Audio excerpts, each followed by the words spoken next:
سلام چطورین؟ به اولین ولاگ یوتیوب من خوش اومدید. خب توی این ولاگ قراره که بیایم با هم مودبورد درست کنیم. من مودبورد قبلیمو نشونتون میدم که برای پارسال بود، الان با اینکه خیلی گذشته از سال جدید ولی الان تصمیم گرفتم درستش کنم. این قهوه رو بزنم، یه ذره قیافمو قابل تحمل کنم، برگردم.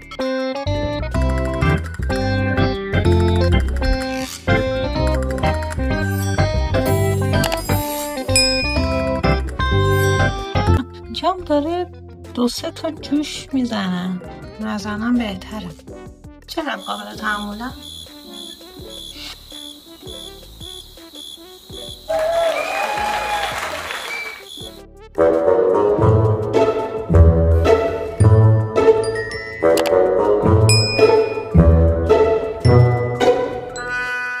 خب این مودبورد سال گذشته منه، نمیدونم حالا کلمه درسته براش یا نه، ولی هم خیلی بزرگه هم تمام سال گذشته دوست داشتم تو چشم باشه. میذاشتمش هر طرفی میذاشتم میافتاد، نمیخواستم هم بذارمش تو دیوار و فضای اضافی و اینام خیلی زیاد داشت و دیگه زیادی تارگت توش نوشت، یعنی تارگت های 10 سال آینده هم توش انگار همچین چیز.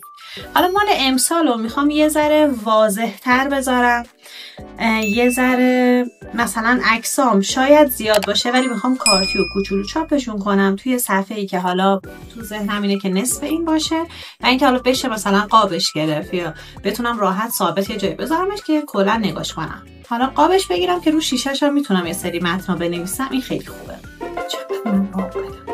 خب تو تارگت های سال گذشتم بعد برم کنار شما باشید.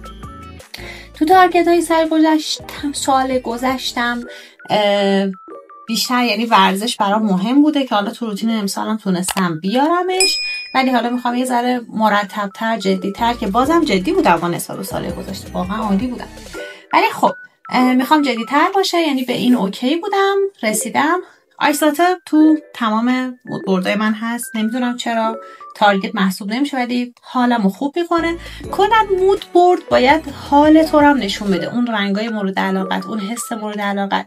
من اینجا نتونستم اون طیف رنگی که میخوام، اون چیزایی که میخوامو خیلی تمیز نشون بدم، ولی تلاشمو کردم. مثلا از سبز بودن و اون فضای بیرون و اینا حس خوبی میگرفتم، اینا رو گذاشتم. لاکو نمیدونم چرا گذاشتم واقعا، ولی خب حالا دیگه بهش میخورده احتمالا. این زندگی عاشقانه است، مثلا 10 سال دیگه اگه دلت بچه میخواد این پای کوچولوی بچه هست اینجا. و اینکه این تیکشو خیلی دوست دارم، خیلی. ببین اینجا نمیدونم گیم آف ترونز رو دیدین یا نه، اینجا آریا کوره. خب اینجا کوره و هیچی نداره، به هیچی نرسیده فلان معمول. اینجا فصل آخری که خیلی موفق میشه و فلان و فلان و فلان و اینجوریه که خودمو با آریا استارک مقایسه کردم، یعنی اومدم خودمو اون آدم کوره گذاشتم که حالا بعدها قراره که تو سال آینده اینجوری بشه. دیگه اینکه مثلا من فضای کلا سبک بوهو رو خیلی میپسندم و خیلی دوست دارم و توی عکس‌ها اگر نگاه کنید این فضا هست، یعنی اتاق پوستم رو به سبک بوهو گذاشتم، یه سری فضا به سبک بوهو گذاشتم، از اون رنگی که حالا بیشتر قهوه‌ای کرمی ایناست خیلی تو استایل استفاده کردم. اینجا مثلا همون مدیتیشن و روتین و حالا اتاق پوست میتونه مرتبط باشه، خیلی برام مهم بوده. دیگه اینا همه دیتیل های اتاق پوستمه، چیزایی که حالا میخوام داشته باشم. اینا هم باز برنامه ریزی و چیزای اینجوریه که امسال توش موفق تر بودم، خدا وکیلی. ولی یه سری چیزای بی‌ربط مثلا اینو اصلا حس نمی‌کنم، حس روحی بهش نمیگیرم. حالا بریم برای ساختن مودبوردمون.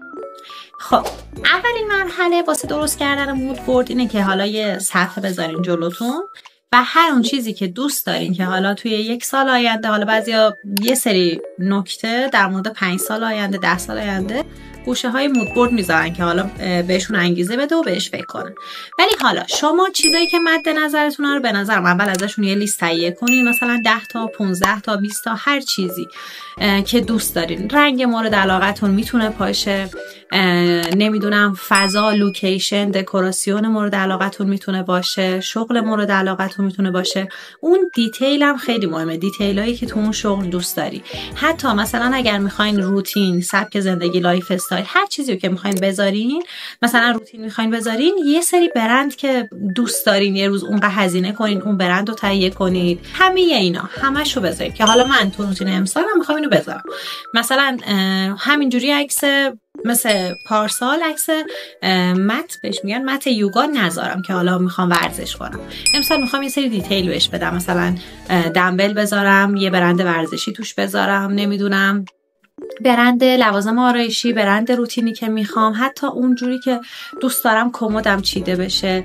مثلا چیزایی که امسال به هم حس خوبی میدن اینه که طبقه بندی، نظم، که حالا خونه داشته باشه، یک سری چیزهای کوچولو توی دکوراسیون خونه، مبلتو بخوای عوض کنی، وسیله بخوای اضافه کنی، حتی همونا. نمیدونم، من در همین حد جزئی میخوام برم تو بحرش. حالا شما بیاین یه لیست یه لیست تهیه کنید از چیزایی که میخواین از بالا به پایین. مثلا همه یه چیزایی که گفتم، رنگ مورد علاقم آبیه، دوست دارم این سبک دکوراسیون داشته باشم، سبک مورد علاقه من نمیدونم وینتیج، بوهو، همه اینا رو بنویسین. بعدش برید سراغ پینترست. این مرحله خیلی زمان بره، یعنی من میخواستم این کار جلوی دوربین انجام بدم، بعد صبح پا شدم همینجوری که خواستم بگردم، همین گشتن 1 ساعت و نیم وقت منو گرفت که من نشستم دونه دونه سرچ کردم. حالا اون سفر مد نظرم بوده، زندگی عاشقانه همیشه مد نظرمه، مطالعه مد نظرم بوده، رنگ هایی که مورد علاقم بوده، ورزش، محیط کارم، فضای دوستانه‌ای که مد نظرمه، همه چی، کوچیکترین جزئیات، اینا رو واردش کردم. یعنی پینترست حالا الان ویدیو رو میندازم روی صفحه گالری و نشونتون میدم چه عکسایی دانلود کردم. اینم از عکسایی که من از پینترست جدا کردم. یه سری دیتیل، رنگ مورد علاقم، جمله هایی که بهم انگیزه بده. یه بخشی رو به عنوان سلف کیر گذاشتم، مثل مدیتیشن، روتین پوستی، روتین آرایشی که میخوام داشته باشم، ورزشی که میخوام داشته باشم. یه بخشی رو واسه فامیلی، خانواده گذاشتم. یه بخش واسه حالا دیت عاشقانه، سفر رفتن یا ارتباط با دوستام. حتی برنامه‌ای که دارم واسه تولد سال دیگه هم حتی همچین چیزی هم گذاشتم. حالا شاید مثلش پیش نره، ولی استایلی که میخوام داشته باشم، غذای سالم، مثلا کوکیو خیلی دوست دارم. یه سری جمله که بهم انگیزه بده و ماه همیشه توی برنامه‌های من باید باشه. خب بالاخره رسیدن برگه های عزیزم. اینا رو حالا باید دونه دونه کات کنم. در کنارش میخوام این مقوا رو نصف کنم، چون که دیگه این به دردم نمیخوره. یه عکس ازش میگیرم، نصفش میکنم و توی نصف این صفحه این عکس‌ها رو میذارم.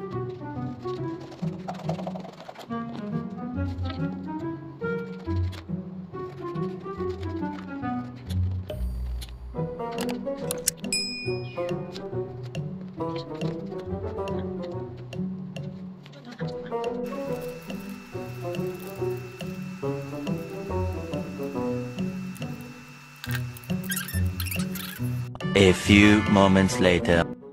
خب موبورد من تموم شد این. حالا اینجور نشونتون بدم شما راحت ببینین. ببینین با اینکه عکس‌ها متفاوتن، خب یه حالت هارمونی دارن، یعنی مثلا رنگا توش پخش شده. بعد هر چیزی که دوست دارم، تقریبا هر چیزی که دوست دارم رو توش گذاشتم. یه سری جاها هم یه سری چیزا نوشتم. حالا من فامیلی رو نوشتم، فرندز رو نوشتم، اینجا نوشتم ویتیو، دوباره اینجا برای کتاب نوشتم بخون برای اینکه آدم بهتری بشی. حالا خواستم یکم رنگ و لعاب بهش بدم. خب این مودبورد قبلی، مودبورد بعدی حس کنم خیلی حرفه‌ای تره، خیلی مشخص تره، تارگتاش همه چیش، و اینکه احتمالاً قابش کنم که دیگه جلو چشم باشه. به نظرم زیبایی بصری هم داره. تا ولاگ بعدی